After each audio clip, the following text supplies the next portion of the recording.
Good evening and welcome to Conversations with Educators. This is episode 8. My name is Rick McCawley, senior professor at Broward College in Fort Lauderdale, Florida.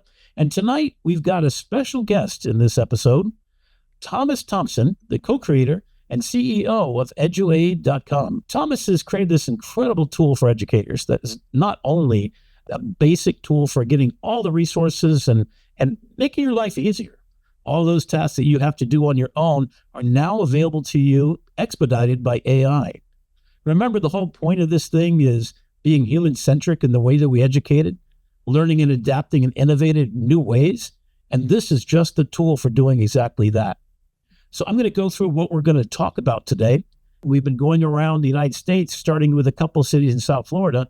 We're going to upskill and reskill America using community colleges and also teaching educators around the world how to navigate this new space, adapting and innovating in ways that we can keep human-centric values in our educational system, which is a core way to navigate the space, to make sure that businesses be responsible for their employees, for the planet, and also for their customers, to be more aligned with what it is to be a good quality human in this world.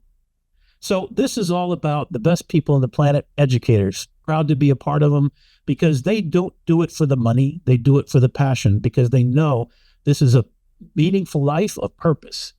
And tonight, Thomas is going to really show us what ways we can get rid of the tasks that just take all of our time. This is myself and Laura Mathrick, who have been going around to each city in South Florida, working with the Chamber of Commerce and the city themselves to educate them first. The panel, Broward College, we've got the head of nursing, the head of supply chain management, and others that are on a panel on our fourth discussion that we did just this last month. We want to continue on to do Fort Lauderdale, Pembroke Pines, and all the other cities in South Florida. So if you want to join us in this endeavor, please let us know, and we can make you one of our professional educators to go out and to help upskill and reskill America. The increase in the timeline of what's necessary to reskill, meaning you've lost your job. What do we got to do to get you a new one? And so we've got to change our way we educate to quickly get those people back in the workforce with a new set of skills more aligned to the future of an AI-assisted world. And tonight's episode is going to be this. I'm really excited. Thomas Thompson's here from Eduaide, the teacher-assisted innovator application. Number 2, the content generator within that application. We'll talk about how actually incredibly inexpensive it is to put this out across the world. And we'll talk to Thomas about how this is actually going across the world and how they're working incredibly fast to get helps educators. You know, if you've seen any of my education podcasts so far, a tutor bot is something the student needs that's aligned to their specific needs and their ways of learning, their neural divergency, their accommodations that they need. That's vital to making sure we navigate this space and we innovate in great ways. We have to make it accessible to everybody. These are the old episodes. You can go back and take a look at these at Rick McCawley on YouTube. So just look for my name. You'll find them all there. I'm going to chop these up into bite-sized pieces. So instead of watching 2-hour episodes, you can get to the part that you care about. So these are the things we've been talking about. The syllabus as a signature-worthy document saying that the student has invested their time and effort in creating the product, using AI only as an aid, and aligning with their responsibilities as a student to learn and educate themselves for the future of their own life and work. And we had some fun with creating with Suno and Firefly and prompt battles. You can see that prompt battle is still something I'm working on. I want to create a whole bunch of prompts created by educators and share them across the world and archive them so that people can think about ways to teach. Take a look at historic character role-playing prompts, or explain to a 10-year-old using a metaphor, or creative prompt writing, or chain prompting, or GPTs, or relevant art history and philosophy in modern terms. Even humor and gamification is ways that we can learn to educate better. All right, so in the last episode, 7, we talked about these things. Okay, without further ado, let me turn it over to Thomas Thompson. Here's just a little background about him, and I'll let him explain who and what he is and what he's doing here today. Hello, everyone. My name is Thomas Thompson. I'm a co-founder and the CEO of Eduaide.ai. In short, we're an instructional design tool for teachers.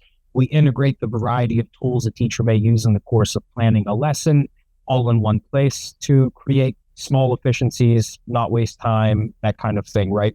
I'm a classroom teacher. Yesterday was my last day of school, so I'm now on summer vacation, which I guess just means I'm full-time Eduaide as of this moment.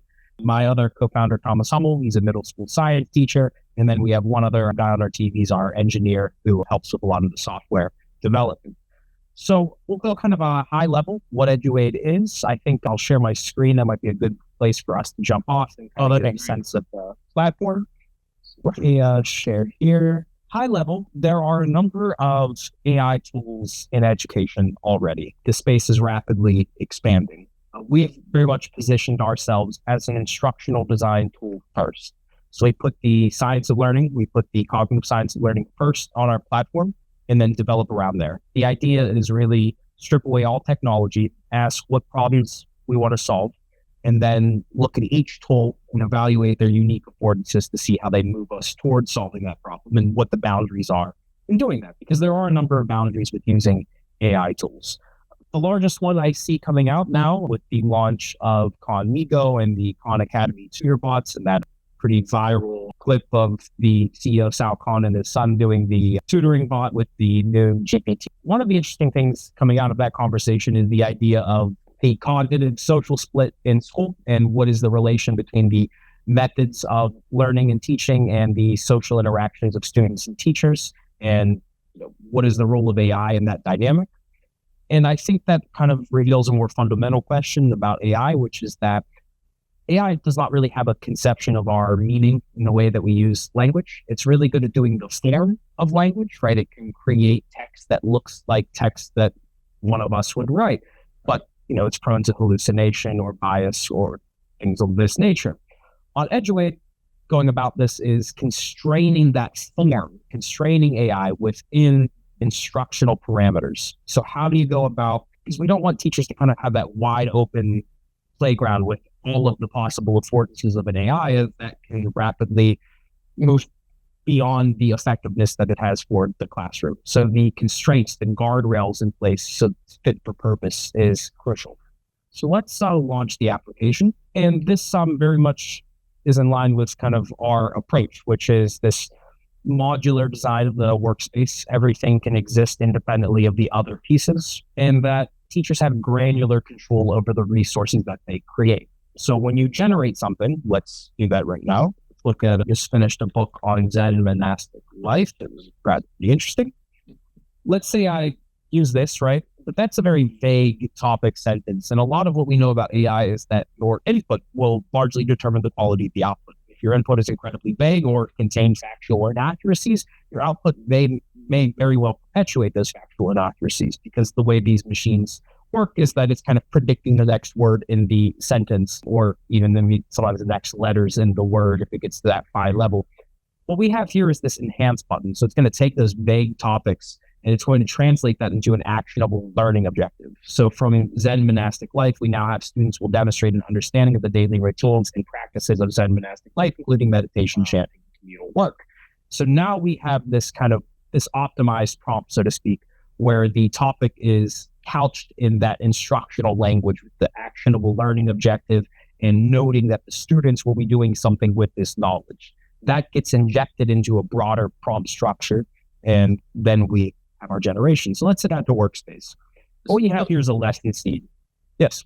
Thomas, you had mentioned two things before. One was you can actually take the outcomes the state requires of you teaching a science class, for example, and you can load that into this process so you can go in that direction. So, and you can also, you have multiple things that I don't want to take you off the track here. But so this is not just a teacher assistant as far as getting these documents prepared, but it actually is an assistant that's smart enough to understand how to make what you're asking for even more focused and to the point and actionable, like you said. Yeah. Yeah. So one of the large use cases of this platform is that a teacher can take the standard-based language they have from their, whatever authority is providing them with standards, and then they can take that standard and put it into the topic bar here and unpack it on the site. So let's say you have a U.S. history or science standard, and you're not sure exactly what prior knowledge students would need to access that curriculum. Well, you could input that standard in our prior knowledge and scaffolding tool, And it's going to then list a series of methods to close that prior knowledge gap for the students, or provide you with assessment measures, or write out different learning objectives that you could then use to, say, ground a lesson seed or a unit plan or some of our more specialized lesson plans here. So you start with the subject matter, the grade level, and what grade levels are we able to go through? So we've got, okay. And this is a work in progress, right? So potentially could have all kinds of different subjects that are way beyond, but you've got K through 12 and you also have college level, post-secondary. Yeah. Mm-hmm. That's correct. Oh, awesome. Okay, so we have K through 12, and as you said, we have post-secondary as well. And for the subjects, science, social studies, mathematics, language arts, enrichment's kind of the housing a lot of the electives and things in public schools where it might be a little tedious, kind of listing out every single subject. So it's housing it until we start developing more specialized resources and expanding from there. So we have could you see here graphic design and fine art even being a part of this? I could definitely see it as we implement more multimodal tools onto the site. I think now with the kind of a limited text basis, it could only get you so far. I mean, we have some things in enrichment that you may use in in a graphic design classroom, but I think having a multimodal set of tools would be the more effective way of approaching that. So, I mean, while we're kind of going through the workspace, some groundwork I should have laid earlier on, we organized a workspace across taxonomy of instructional acts. So from basic planning documents, the back-end work that you may be doing, to the presentation of information through these information objects. And these may be things that the student has or that the instructor delivers. Independent practice, engaging students in deliberate, focused practice, and then moving into cooperative learning structures once students have the necessary prior knowledge to access a collaborative learning environment. And then when you get into that, you move into, say, formative and summative assessments with our gamification and our questions tab. And that is just this is the main tool on the site. I mean, from there, you can jump over to our assistant, which is very similar to the content generator, but focusing more on the back-end administrative tasks of the classroom. This may be, writing some plans for a substitute teacher, outlining a syllabus, accessibility features around outlining for IEPs or evidence-based interventions, wellness activities.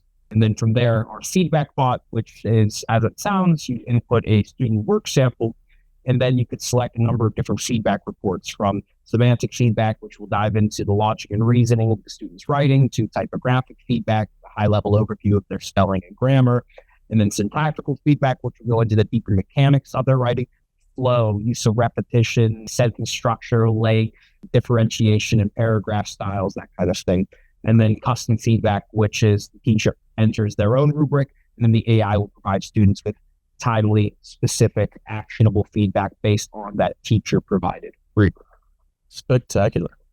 Chat, admittedly, right now is nothing special. It's basically the same chat you'd get going on to ChatGPT. What we are doing now is we're currently building out a retrieval augmented model that is going to have a wealth of instructional research built into it. So it's kind of going to be like having an instructional designer on hand to ask follow-up questions and vet different materials, and that's going to pull from a larger retrieval database on instructional research. Yeah, can you explain real quickly what RAG is? Yeah, so RAG is when you take an existing model and you provide it with a database of PDFs, texts, a number of different documents. It will take those documents, it'll store it into a vector database similar to how it does with its larger training set. And then it'll essentially run a retrieval. It'll go through those documents that you provided it and ground its generation within those documents. Why we think it's a useful tool here is we can build a specialized chatbot for teachers in which they will be chatting with an instructional designer, someone that has a literature reviews worth of data on feedback, on prior knowledge, on distributed practice, interleaved practice, practice testing, various effective learning techniques. So you kind of have an expert to ask questions to. Okay, so subject matter expertise. Could I take my photography lesson plans and pop them in there and say, this is with the knowledge base, the textbook perhaps in the future? That's definitely something we could evaluate doing in the future. As it stands now, that's not really an importance that we offer in our chat. However, there's not many technical limitations that would prevent us from doing that at this time. So it's certainly something we can look into. Yeah. So let me ask about under the hood. You mentioned to me what applications are connecting this all together. Yes. So Eduaide is a model garden that we connect teachers with multiple different large language models on one platform. Gotcha. So instead of saying you want to generate in ChatGPT and use GPT-4o and then having to hop over to Claude to use, Claude Haiku or Sonnet or Opus, you can now interact with all of these on our site. So, for example, if you jump into your feedback pot and use semantic feedback, that's going to pull a feedback report using GPT-4o based on a retrieval augmented database that we have provided the bot. Generator, there's model differentiation within here. Let's say you go to something pretty simple like these matching questions here, for example. Matching questions is going to be a sentence with a gap in it. That's an affordance that 3.5 Turbo can do quite well. So that specific tool uses 3.5 Turbo. Why use the highest end model with the highest expense when, okay, we can use 3.5 here and it's not going to diminish the quality of the response. But let's say deep questions, where you're going to engage students in meaning making, it's going to require a little more reasoning on the part of the student and the teacher to employ. We would use something like GPT-4o for that tool. So even within each menu item, there is model differentiation on the site. And this also allows us to build in redundancies. So let's say ChatGPT goes out, there's some sort of outage at OpenAI or something like that. Our system has this built in, so it's an automatic failsafe. Everything clicks right over to Claude, so you have no downtime on our site. So even if one of the major providers is down due to our variation of models, unless every single major player is down, in which case, well, we're all up a creek without paddle, we can still access Claude or even Llama if and when that becomes necessary. So that adds an extra layer of kind of reliability to our platform that you might not get if, say, you're just using a GPT by itself. And I'm not saying don't. ChatGPT is a great tool. I mean, I use it as well in addition to using Eduaide. It's kind of figuring out exactly what your resource stack is going to be in the course of planning. But in my daily work as a teacher, there really hasn't been much of a reason for me to go, say, outside of this, unless I am bringing in my own material, which you can hit new card here, edit, and now I can bring in my existing instructional resources that I have. And just to kind of show off what that might look like, let's say let's go back deep in my history here and just pull something random. Sure, let's use this informative text. So everything, let's say the assets you create show up on the right-hand side. That's your card deck. Yes. So in the center panel here is basically the different resources. In this case, I have the user history pulled up. I can close that and look at my different cards. So you can now visualize your sequence of instruction piece by piece, and you can reorder and stack these resources in a way, create your lesson, export all the materials, and now you're delivering it to students. Because I could take this informative text and perhaps I want to expand on it. I want to increase the lexile level, create slightly more complex text to bring to some students at a higher level. I can do that. Or I can say dive in and create, let's say I want to give a English language learning student side-by-side copies of Spanish and an English version. I can translate right in the platform here. So now I have my Spanish language version and I have my English language version. Can you click on those two just for a second to see what you just did? That's absolutely astounding. I mean, obviously going to Spanish is not that big deal, but so you could generate headings, chunk text, summarize, remediate. So these are a lot of our differentiation tools, right? So I teach in a co-talk classroom. So I'm the general educator. I work closely with a special educator. And personalizing instruction, I don't want to conflate this because it's a trend I see in this space, which is, we can create infinite content so everything's infinitely personalizable. It's like, well, no.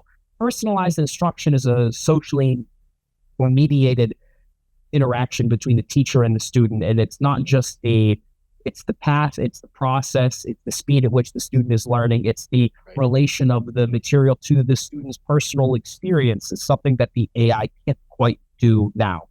This is that going back to that cognitive social divide I was mentioning earlier. The AI does the cognitive piece really well. It can create the content for you to read and for you to work with and then to answer the questions. But just because you're not performing well on a question and then it, say, scales it back or closes that prior knowledge gap, that's not necessarily true personalization because it doesn't have that sense that the reason you didn't do so well on that assessment is because you have some sort of interpersonal drama or something going on outside of it that your teacher would be able to recognize in the classroom and then perhaps relate the to-be-learned material to those experiences, creating a more meaningful learning environment. The AI is not privy to that information. So while the AI can do the cognitive piece, it can do the form really well. It's up to the teacher to then connect it with that socially mediated context where instruction is happening and to view that form with meaning. That's one of the major hurdles I see right now in the student-facing tutor bots that are out there. I think they're great tools, but they are going to have to be employed in a very deliberate way with very serious guardrails in place with a lot of instructor oversight. So it's placing many more responsibilities on the teacher who already, as we've seen with 40% turnover rates year over year in many public schools, but it's getting saddled with rid of a lot of the tasks. You even have something to write their parents or something like that, or look for affordances like French and Spanish, etc. These are all things that would take hours to do. And in fact, you couldn't probably translate all your work to Spanish. Exactly. So that's kind of the point that we make with Eduaide, which is we can't provide teachers with expanded planning time, but we can contract the amount of time it takes for a teacher to do any one planning task. So instead of taking 45 minutes to create one informative text and then not be able to, say, differentiate it to meet different needs and have my different copies, well, now I can do all of that. I can provide all of it, and that frees me up to then think about less of the cognitive basis and more of that socially mediated instructional piece where the instructor themselves are going to have a huge impact. Now, so you're the human in the room. You're the subject matter expert when you're teaching a particular subject. So you load it up with your stuff, but then you get to have a full-time assistant that you couldn't afford to pay that will translate into every language and God knows what else. Oh my God, this is just amazing. So over in the settings here, you can change your output language. So we have a number of different options here. You could say, let's go over here. Workspace, and now I'm generating my lesson plan in Chinese. So I was actually teaching in Shanghai, and I've done it also in Kazan, Russia, but they had a full-time translator in there. They were trying to learn English, so I was not supposed to be speaking, simplified Chinese or anything. But this is a game changer and you also have affordances for specific needs or neurally divergent students, and we don't have to do that part. We got that assistant. Like literally every teacher has now an assistant to do these things writing emails, unit planning, assessment measures. So that's like a responsibility we take quite seriously on our part. So it's how do you design a workspace that will then encourage the teacher to be the core driver of all action? Make them an active participant, an active collaborator at all times. Correct. You'll hear in a lot of these circles the talk around like the 80-20 split. I think that's a little too cheery, a little too generous to the AI. The workspace itself should be an intimate collaboration between the AI and the teacher at all times. It's not just the teacher provides a once-over check. And that's why we broke everything on our site down to its most basic component part, that then the teacher has to sequence in order in a logical instructional flow that they're going to use, and then they're proofing each material as they stack it in their resource. I showed you my Akai MPC sampler before we got on the call here. I'm a big fan of electronic music and of hip hop, where we do a lot of different sampling. And the idea there is that each component may be exceptionally well crafted in itself, but it's in the way that you sequence these various components together that makes the full piece. Yeah, my favorite thing is to compare a monkey to Shakespeare. It's the same letters in the English language. So you can sit a monkey in a typewriter forever, and they'd never get there. But an educator who has experience and has the subject matter thing can craft Shakespeare. And now you've given them the tool to do it extra fast. So let's show off. I want to show off one tool here. There's a couple of things we just added today. This regenerate button. So if you want to improve your response, you can hit regenerate here. And what will happen is it's just going to run a regeneration, right? Makes it easier to quickly get to what you want if you aren't a fan of what happened the first time around. Then we have this way to kind of measure the responses. Was it a good response? Was it a bad response? This is going to help for us do a better job of evaluating our prompt structures and how we're interacting with our AI providers.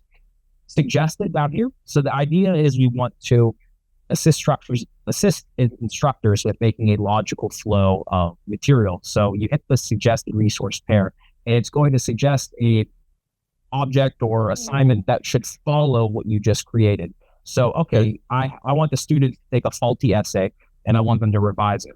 Well, we're suggesting maybe you should make a rubric to go about doing this. And now, okay, so now I'm making the rubric for this specific assignment.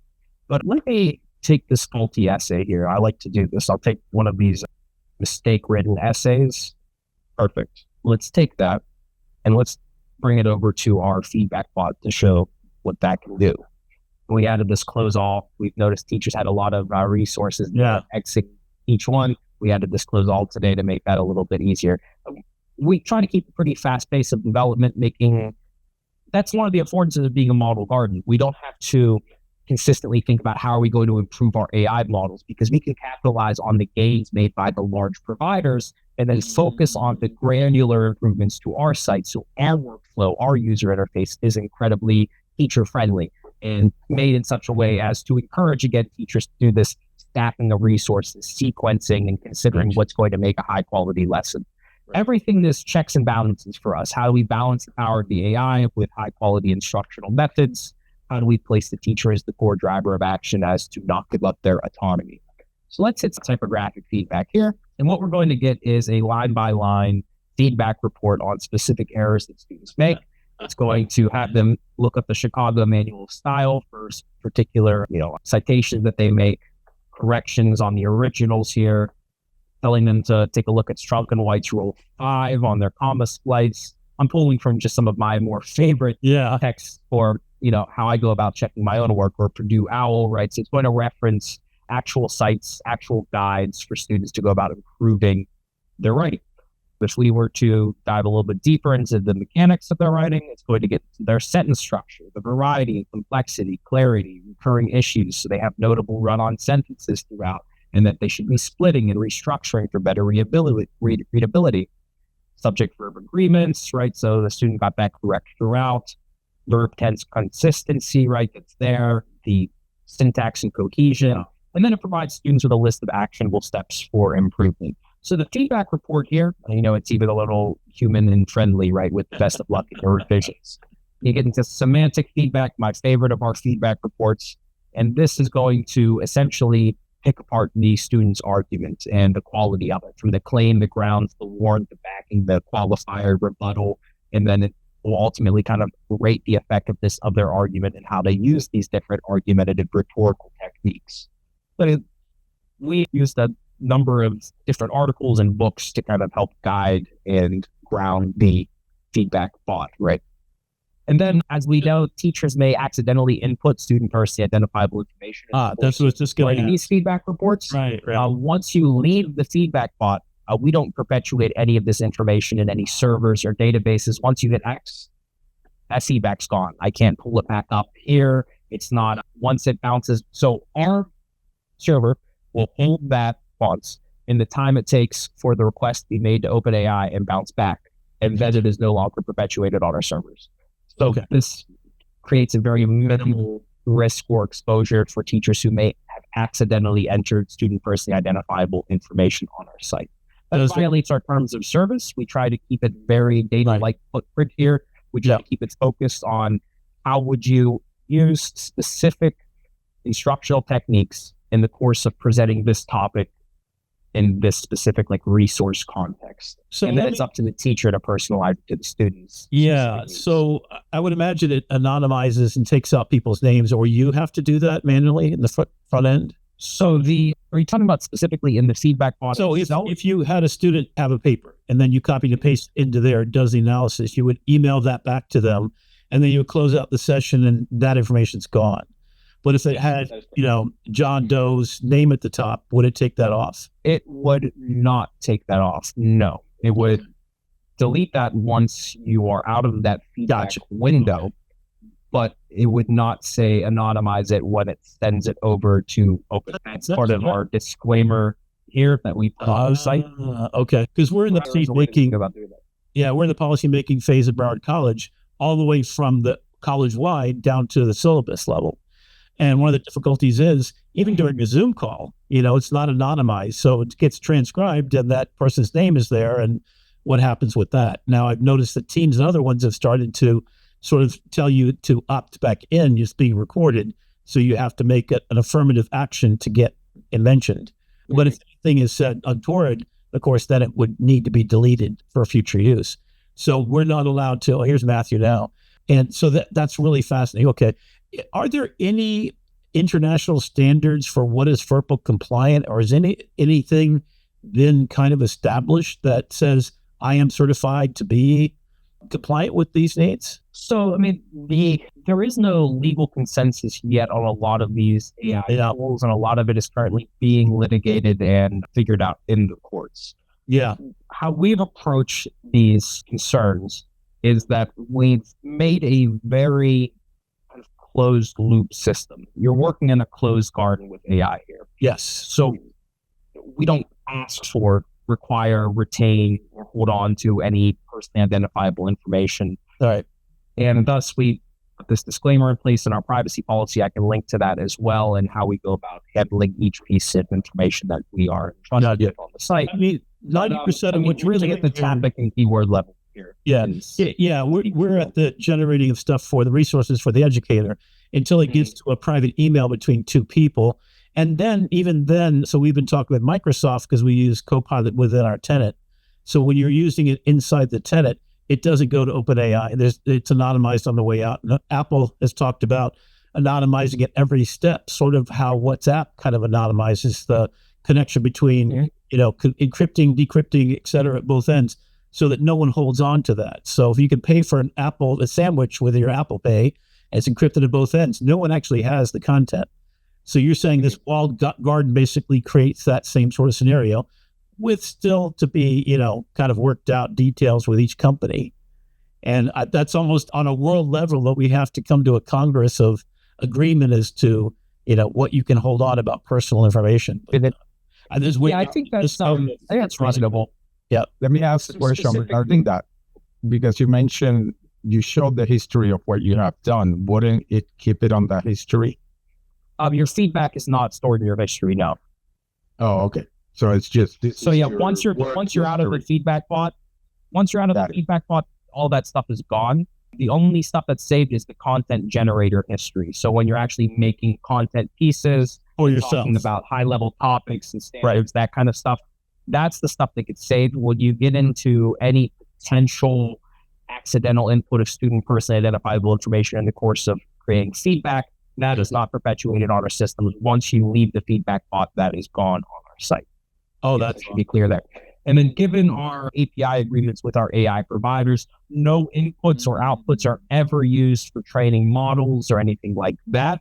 Those inputs are stored for 30 days on our API provider's server, just for fraud prevention measures, making sure they're not spamming, say, 7,000 requests in a second or something like that. But our content moderation endpoint would take care of that. But regardless, we keep our system pretty tight in regards of what's shared and who has access to what. Really, the only personally identifiable information the teacher enters on the site is their email address. So that's the only thing that's really stored there. The rest of it is just high-level content-based stuff, evidence-based principles, that kind of thing. What are your plans going forward? So I'm going to start to open it up. Is there anything else that you want to cover before we... No, I think that pretty much did it. I'm happy to answer questions now. Yeah, we've got Matthew here. Matthew, with us now? I think he stepped away for just a minute. And that's fantastic, because that was a big concern. Could you, let's see. So what other areas are you thinking about in the future? So this is, how old have you been doing this? How long? We started this in March of last year. Okay. And how many educators are using the product, and how many school systems is this international as well? Yes, international. We are at about 800,000 teachers currently on the platform, and we're working with hundreds of different school districts around the world and bringing this to them, as well as we also have our scholarship program in which teachers reach out to us and essentially say, hey, I like using the product, but financial circumstances are such that I can't access it. We provide grant 100% of those requests access to Eduaide Pro. So I think it's kind of like a lot of our users have an understanding that they're kind of, if they can pay for it, they're subsidizing access for folks in areas where they would not be able to afford it. Could be currency exchange rates, things like that. So we try to make our product as accessible as possible, especially if cost is an issue, right? We never want economic circumstances to be the reason why a teacher can't access high quality materials for instruction. If we agree that a gift. In fact, it's under $100, right? So what is it per year? For $49.99 for like an entire year. That's a nice dinner per year, yeah. And then you have institutional licensing as well, right? Yes, largely that will vary depending on like the size of the institution and their specific needs and what they're looking for in terms of like professional development.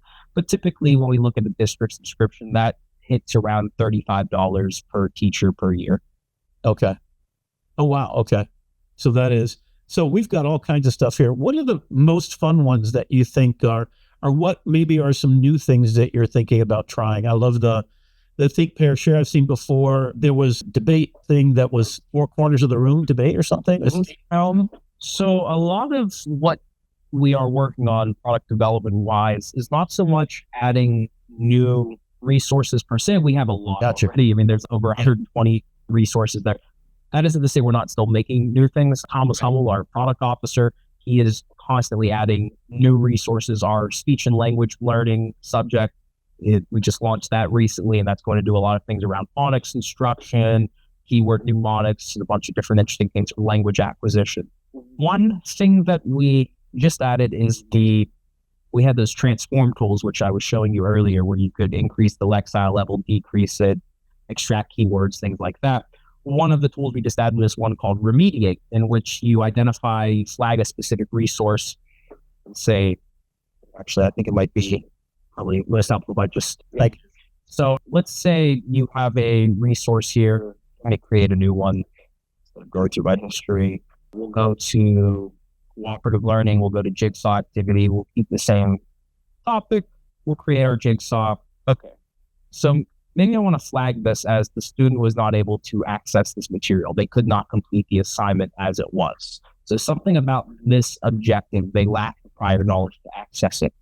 So you could hit Remediate, and what that's going to do is it's going to lay out specific steps that each of the groups could work through, right, to close that prior knowledge gap between what they're doing here and what they already know. So now you have this assignment flagged. So you have this specific objective at, say, 11th grade social studies that the student couldn't access. And now the interesting piece is creating like an admin dashboard where administrators will be able to see, okay, I have a high number of 8th grade social studies teachers who are flagging resources all with this same standard in common.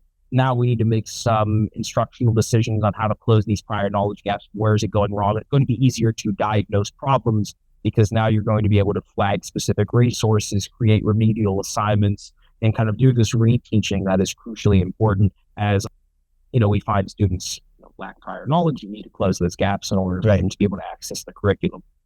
Gotcha. So compared to Khan Academy, so you got a bunch of videos you watch, you have to pass 10-question tests to get to that foundational next level. This is more the other end. So instead of being a tutor bot for the student, this is more of an educator assistant with creating the tools. Now, those documents look like they're PDFable or sendable. What does a typical educator then do with that document? Hand it to the student as electronic document? Is it stored on a website? Yeah, so everything on our site is generated in markdown format at each of the cards. And there's a button where you can hit copy, it locks the formatting of the card, and then you can take that into your preferred LMS, Google Docs, PowerPoint presentation, or whatever medium you want to share it in. We didn't go so heavy on creating many integrations. Instead, we took the opposite approach. Let's make it really lightweight and easy to transfer to any number of platforms, as opposed to, say, locking it into a Word doc or something like that. So we tried to keep a pretty flexible system that a teacher could then transplant wherever they please. That said, we are working on building out like a specific print feature so you can take it and create the assignment and hand it right to the students instead of having to copy, put it in a document to print, and then share it. So printing should be coming in the next week or two. It's something that we're currently working on. So as you explained, Markdown language, basically the formatting is kept intact when you go to your own Google Docs or Word document at wherever you're going with it. So all of that work you did in the text editor on the site is not going to be lost when you transfer it over to other places. Okay.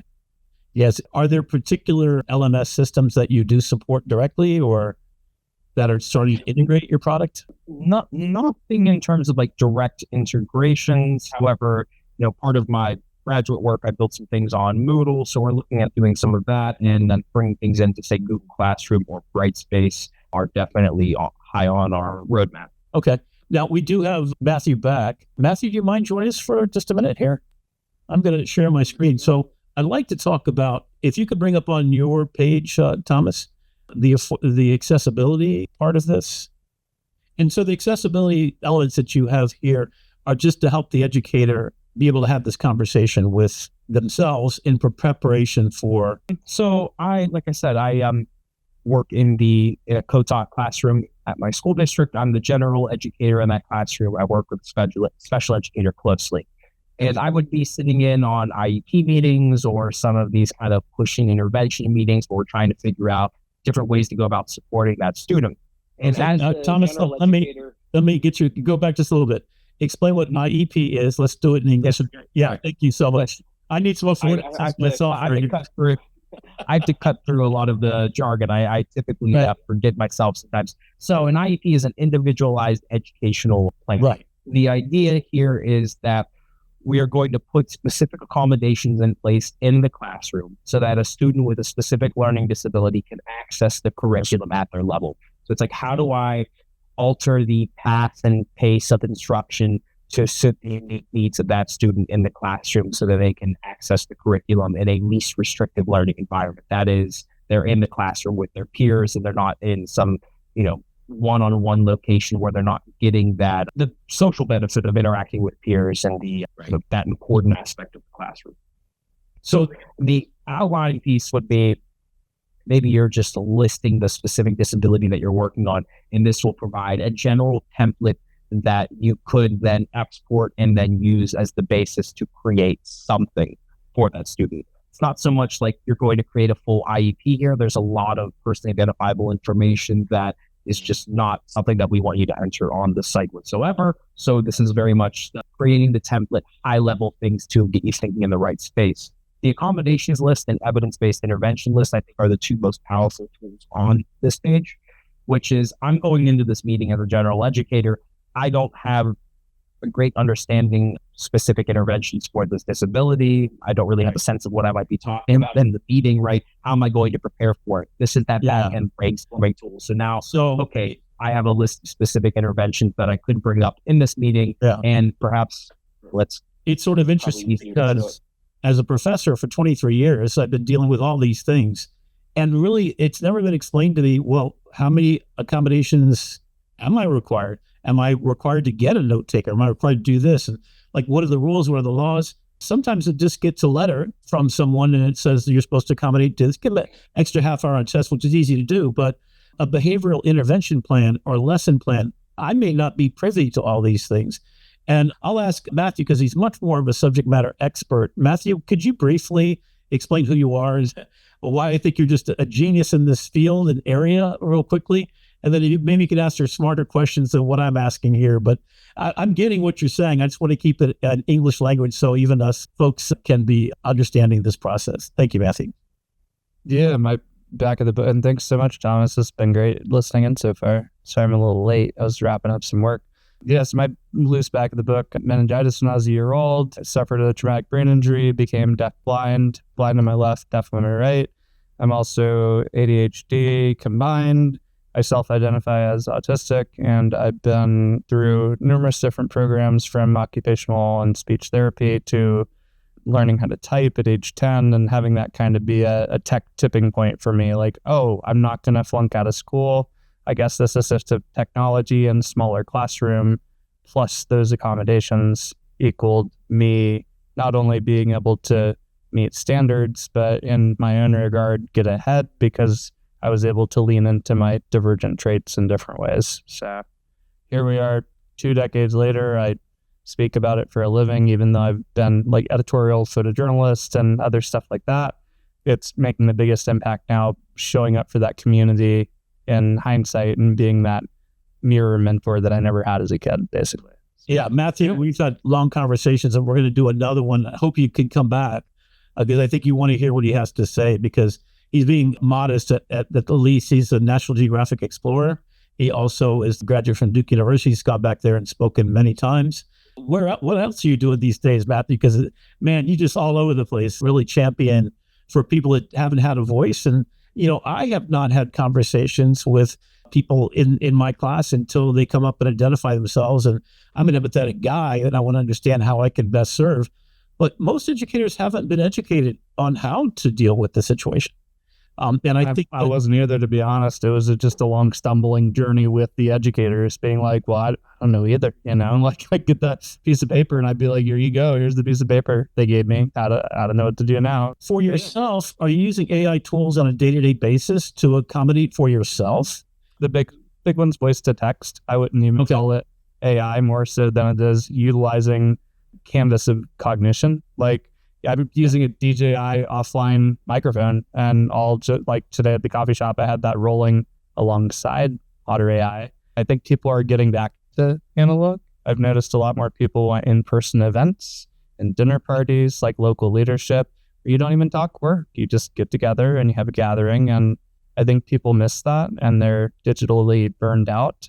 And I don't know about you, but every other post I see is AI. So I don't even read social media anymore. So it seems like, I know you've turned on closed captioning in our meetings sometimes, and sometimes you'll ask for a summary with Otter or whatever tool you're using at the time.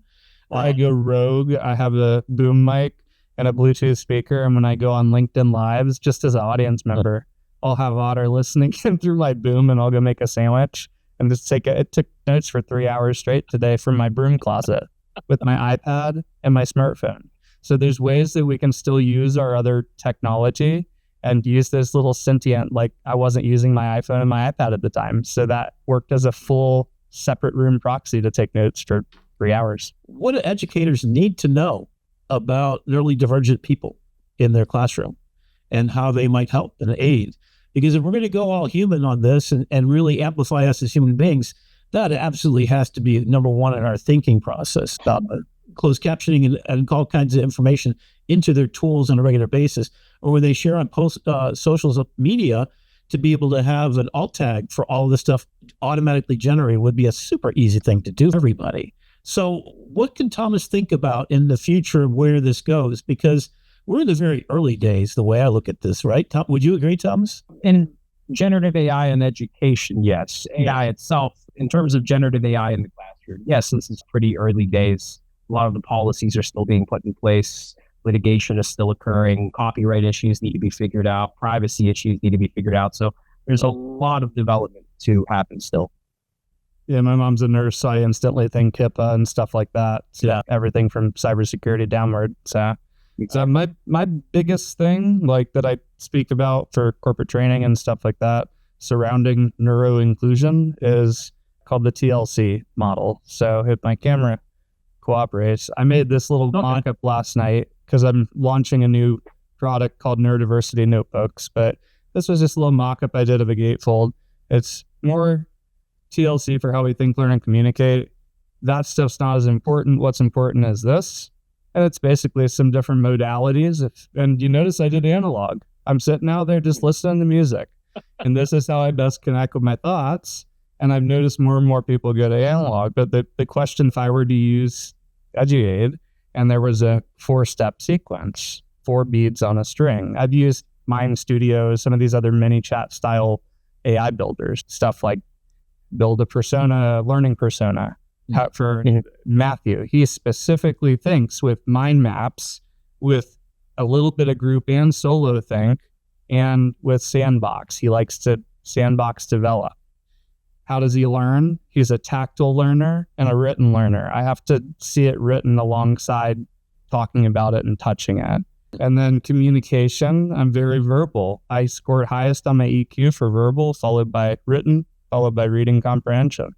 So I write for Canon USA Photography Education as a big part of what I do alongside the neurodiversity stuff. So it's like that led to the last column, an extra C, create. And I think that, whether it's photography or painting, traditional or digital illustration, digital art, generative art, including AI, sculpture, writing, poetry, or music, the question then becomes like, how can they take a quick personality quiz, which I'm building tonight, figure out what their TLC profile loosely looks like, and then grow from there. Like, they don't have to have the answer. They just need some nuggets of knowledge that they probably already had, and they just need to lay the pieces out for how they navigate the world. So my corporate training is navigating neurodiversity, and it teaches neuro-inclusion. My new course I just put out last week is assistive technology and AI, because it's separate from that. But it's this idea of productivity for both personal and professional, and then community kind of mixed up. Frequently questions in corporate settings are like, well, how do we navigate this at home? And I'm like, that's a great question. Leadership, can I lean in? They're like, yes, please. Like, people would love to learn how to have more time away from the screen, out of their chair. What else am I doing? Local city of Fort Collins wants me to lead some invisible inclusion workshops. So we're going to start like probably in the next couple of weeks. So I really see, Matthew, your superpower is to bring this to all educators. So when someone comes in with an affordance letter from somewhere where I don't even know the backstory, how it got there, it just says give them 30 more minutes.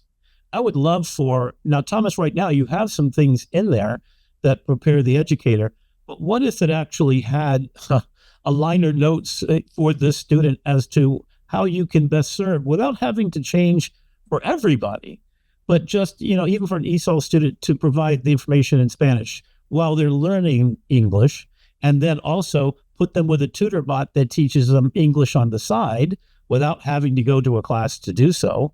ESOL, And if they have ADHD, is that let's assess first and then address. And maybe it's not, maybe it's an anonymous survey, but I have all 400 of your students. Just give me 10 yes or no questions, not a maybe, yes or no, or 1 to 10.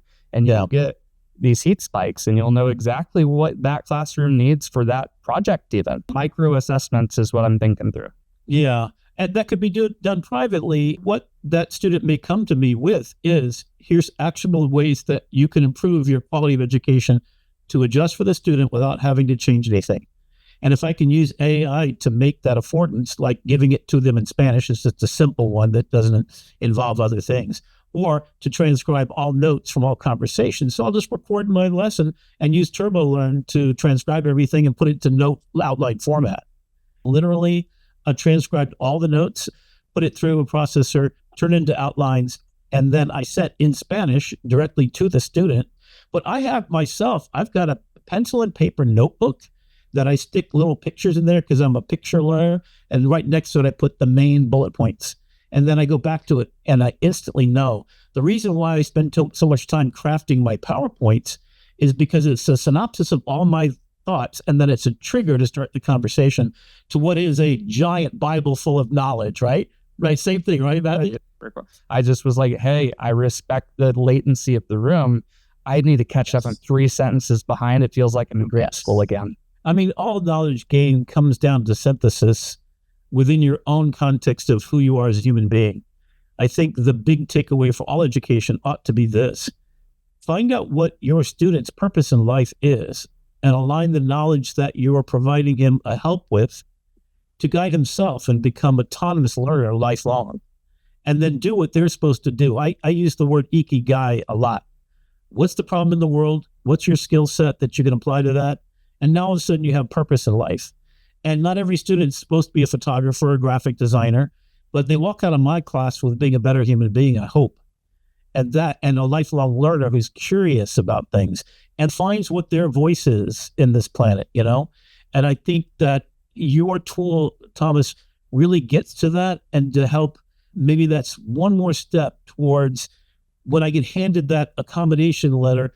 I would love to know a little more detail so I can just adjust that 10th of percent, or I can provide a tool like a transcript into Spanish that would alleviate some pain points for that individual. It's like a compression or algorithm of knowledge. And then you just kind of bombed and bombed and bombed. It's like you got to those points. I'm like, oh man, now I know Kung Fu. Tell me before I forget, what is TLC in 3 words? Think, learn, communicate. Okay. Under loving care. Okay. It's collective. So you can join the neurodiversity community and get yourself a neurodiversity notebook. I was that Spanish kid. And I literally don't know how to ask Teacher Rick the question, because I'm that scared 10-year-old that, here's real life story, got yelled at by a substitute when I was 10. They were like, "What are you, deaf?" I am, permanently. And I was so dumbfounded. I didn't know how to reply. I literally went nonverbal and ran out of the room to the office and called my mom and went home. So the rest of the day was a blur. But that's like a story that echoes of me, because like somebody the other day said this idea of intent versus impact. And that really meant something to me, because I doubt that person meant to have that impact. But, their intent was just to ask the question kind of gruffly and get through that piece of paper they didn't understand as a substitute. So if I don't know how to ask my next teacher, Rick, but if I fill out that welcome form or whatever, welcome survey that's digital, and it plugs right into Eduaide, then every time Rick goes to give Matthew grade 7, who is nonverbal most of the time, but he's really artistically articulate, you give me a pen and pencil if I get stuck, and give me 5 minutes, and I will diagram for you the mind map, the sketch, the whatever. And suddenly that barrier is lifted for the teacher being like, why the hell won't they do what I asked them to do? Yeah. A student saying, oh my God, how the hell am I going to do what they're asking me to do? So I think education fundamentally is another brick in the wall, the way we run it. It's a worker that'll sit still for 8 hours and do a task. It's a rote method education, which is really sad. We're teaching to the test rather than to the human being and amplifying them. And I think this is our chance with AI to get it right, to amplify your own personal journey, to make it personal, because education is super personal. Each individual one of us is meant to do something different in the world. And I'm just really excited, Thomas, that you are part of this mission, as is Matthew and others. And I just really want to celebrate you all. And thank you very much for adding to that conversation. I'd love to see, Thomas, when you're thinking about, when you're actually teaching and you've got a neurodiverse student, you seem like an empathetic kind of guy that gets down and has a conversation, right, about that. How have you experienced that? And what do you think are the shortcomings in the way that we teach today that we might think about innovating as educators in the future? Yeah, you were getting at a point earlier with the Pink Floyd reference about the kind of industrial model of education, the banking model of education, where you just input a lot of content into a student and they're meant to kind of regurgitate that content on a standardized test or something like that. I was, early in my career, it was always something that felt, like a pervasive issue in the system, and that it felt like very conspiratorial. How could things be so wrong and perpetuate themselves? But really comes down to, it's not necessarily a specific choice that anyone's making to do education in this way. It's that the incentive structures in the system are set in such a way that it encourages, or in fact forces, teachers to do high-level instructional planning on a very limited time horizon, such that they're not able to properly differentiate instruction to meet the unique needs of the learners in their classroom, so that then they resort to these one-size-fits-all things, because it's that, or I am going to give up some time with my family this afternoon or this evening, and that may not be a work-life balance decision that the teacher wants to make in that moment. So, okay, I'll sacrifice these 3 students that I have throughout the day tomorrow because I just can't bother to go about doing that work, right? Now, that sounds pretty cool when you put it that way and when you lay it very starkly, but unfortunately, in reality, I think this is very much like part of a larger issue at large, which is like, when everyone is busy, no one's really doing deep work necessary to make like a meaningful connection with their students in this case, or with the content that they're interacting with in their day-to-day work, which I think is kind of the problem we've made for ourselves, that AI has a way of mitigating or addressing, or perhaps worsening, where we'll see how it plays out as time goes on, right? If you're able to compress the amount of time it takes for you to do any one given task through using AI tools, then that just means we're going to fill our time with more and more tasks, right? Tasks tend to expand to fill the time allotted to them. So if I have an idea is that if you have an hour for planning, and that you can take less time to create that initial general copy of your materials, you can spend more time going about differentiating instruction. We want to provide teachers with that degree of freedom in their planning periods to go about doing that.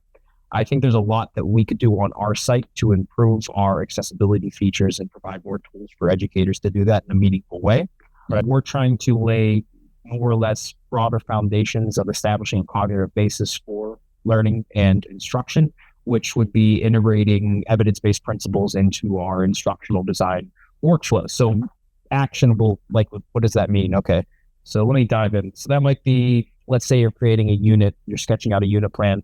You would need an orderly sequence of curriculums. So that would mean that students' prior knowledge will directly intersect with the to-be-learned material, because we learn in relation to what we already know. And prior knowledge might not just be the content knowledge of the classroom, it might be the students' learning behaviors that you are building instruction around, or having explicit assessment measures in place very early in the unit. Requisite prior knowledge noted, as I said. I mean, things around like elaborated analogies and in-class direct instruction to relate to be learned material to students' personal backgrounds and social context. It might be in the course of doing that unit, you would have a distributed practice protocol with interleaved concepts and maybe the elaborative interrogation of the student responses, so then that the student has to explain their thinking, right? So it's making all of these evidence-based practices very clear for the teacher, because really, what does that mean to be an evidence-based classroom?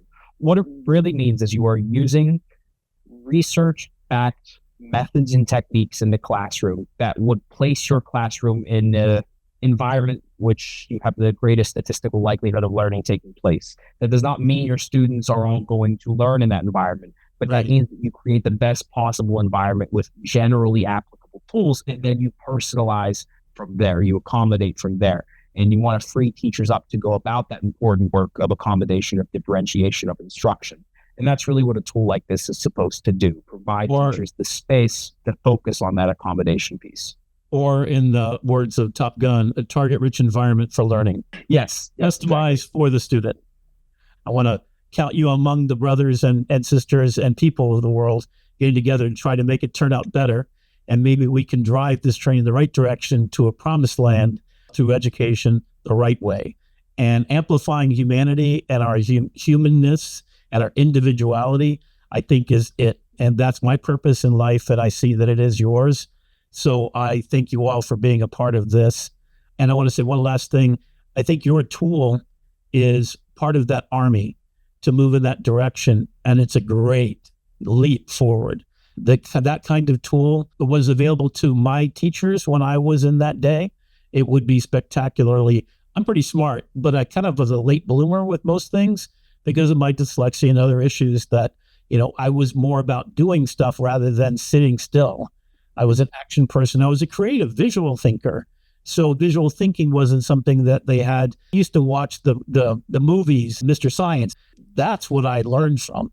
So watching Jacques Cousteau made me a scuba diver, and that made me want to pursue getting right with our environment and harmonizing. So that accommodation, that neural diversity of the way that I think, and there's over 18 different types of measurable intelligence, and visual intelligence, emotional and social intelligence, et cetera, you keep on going.